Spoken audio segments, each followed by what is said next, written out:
We need to make sure that we don't think we have a magic wand. 2.5 minutes for the Liberal Group. Sophie and Veld. And thank you, Commissioner, for your update. I very much welcome your intention of giving us a monthly update.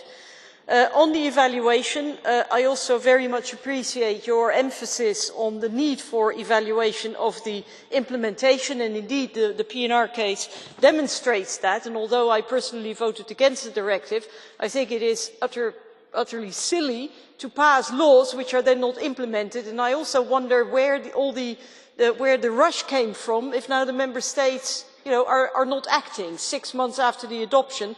And I think we should also get a bit more information about the, in total, now €130 million which are being spent on PNR. But we shouldn't only evaluate the implementation, but also the effectiveness. I mean, if you compare to the war on drugs, that has failed dramatically. Is the war on terror any more successful? I don't know, because we have passed so many laws, we have spent so much money, and the threat levels seem to be going up, not down. We seem to get less grip on the phenomenon, not more. We should also evaluate the impact on the fundamental rights and the rule of law, as you have mentioned.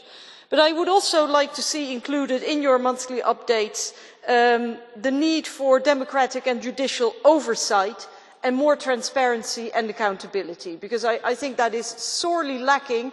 And while defending our democracy and the rule of law against terrorist attacks, we seem to be throwing the baby out with the bathwater. So I really hope that you're going to focus more on that. Then 3 final remarks. First of all, on prevention, I also welcome your statements on that, because I think that so far we've done a terrible job on prevention. I think we've made matters worse by creating deep divisions in society. Secondly, we all agree on the urgent need for more information sharing, but as I've said in the previous debate, information sharing is a lot more than just interconnectivity, because that is the technical side of things. We now need to actually share information, and not on a voluntary ad hoc random basis, but systematically.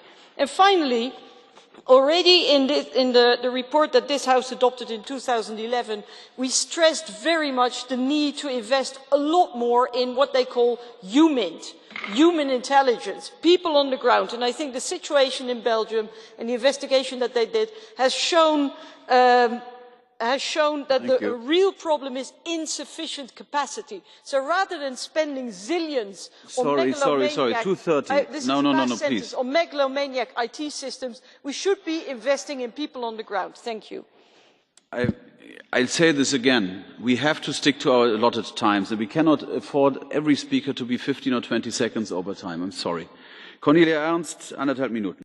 1.5 minutes, Cornelia Ernst. Well, I was very curious today to hear what Council and Commission would have to report, but what you have reported is not